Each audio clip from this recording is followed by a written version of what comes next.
అందుకే తను దేవుడైండి కూడా, తనకు అద్భుతాలు చేసే శక్తి ఉండి కూడా దేవుని యొద్ద నుండి పర్మిషన్ లేదు కనుక, అది చేయమని చెప్పి దేవుడు తనకు చెప్పలేదు కనుక ఇక్కడ యేసు ప్రభు చేయని అంటున్నాడు. నిర్మోహమాటస్తుడుగా ఉన్నాడు కదా. ఏమంటున్నాడు ఇక్కడ? మనుషుడు రొట్టె వలన మాత్రం కాదు కానీ దేవుని నోటి నుండి వచ్చే ప్రతి మాట వలన జీవిస్తాడు. సో దేవుని నోటి నుండి నా కొరకు రావాల్సిన మాటలు నాకు వచ్చాయి, నేను దానివల్ల జీవిస్తున్నాను. ఈ రొట్టె రాళ్ళ రొట్టెలను తీసుకుని తినాల్సిన అవసరం నాకు లేదు. ఇవన్నీ శోధనలు జయించిన తర్వాత చూడండి, యేసుప్రభుల వారు చూసిన అద్భుతము, ఆశ్చర్యకార్యం చూడండి. తండ్రి యేసుప్రభుల వారికి పరిచర్య చేయడానికి ఎవరిని పంపించాడండి? 11వ వచనం ఉంది, ఇదిగో దేవదూతలు వచ్చి ఆయనకు పరిచర్య చేశారు. శోధన జయించిన తర్వాత ఏం అద్భుత భాగ్యం అది.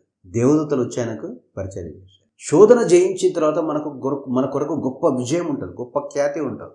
కానీ ఈ లోక సంబంధమైన ఆలోచనలు, ధోరణులు ఎలా ఉంటాయంటే, we should give in to the sin. ఇప్పుడు కాకపోతే ఎప్పుడు చేస్తావు, ఇప్పుడు కాకపోతే ఎప్పుడు ఎంజాయ్ చేస్తావు, ఇప్పుడు కాకపోతే ఎప్పుడు తింటావు, ఎప్పుడు సుఖపడతావు, ఎప్పుడు బాగుపడతావు, ఎప్పుడు డబ్బు సంపాదించుకుంటావు, ఇంత డబ్బు ఎప్పుడు సంపాదించుకుంటావు, నీతో కాదు ఇది నీతో. ఇర్మియా గ్రంథం మీరు ఎప్పుడైనా 17వ అధ్యాయం చదివారా?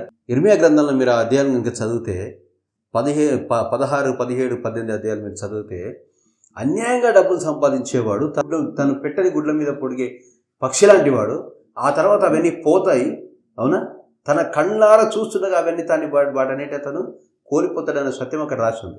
ఈ సత్యం కనుక నీలో నివసించింది అనుకోండి, ఎవడన్నా ఒక దుర్మార్గమైన, అవివేకమైన లేదా అన్యాయంగా లాభం తీసుకొచ్చే డీల్ నీ దగ్గర తీసుకొచ్చినప్పుడు నువ్వు నీ నోటితో ఏమంటావు? నువ్వు వద్దు నాకు అది, అవునా, దేవుడిచ్చేది కాదు, నాకు అది నిలబడదు, నాకు దానికోసం సంవత్సరం 2 సంవత్సరాలు 6 నెలలు కష్టపడాలి, ఉన్నది ఆ టెంపరీగా వస్తుంది, అది వచ్చిందని చెప్పి 10 మందికి చెప్పుకోవాలి, తర్వాత సడన్గా దేవుని యొక్క వాక్యం నెరవేరుతుంది, అది నెరవేరి ఈ నేను అక్రమంగా సంపాదించుకునే ఆస్తి నా దగ్గరికి పోతుంది, అప్పుడు నన్ను ప్రజలు నన్ను చూసి నవ్వుతారు కనుక వద్దు నాకు అనే మాట నీ నోట నుండి వస్తుంది. ఎప్పుడు?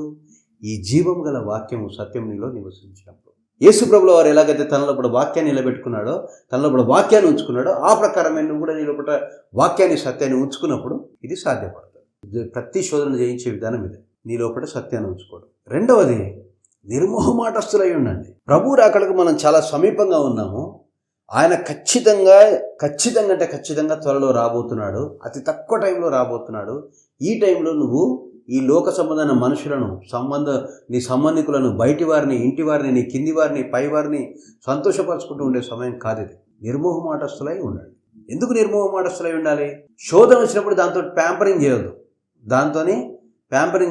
దాంతో ఆటలాడొద్దు, దాన్ని ఎంటర్టైన్ చేయొద్దు, బుజ్జయించొద్దు, ఇప్పుడు వద్దు అనొద్దు, వద్దు నాకు. హల్లెలూయా.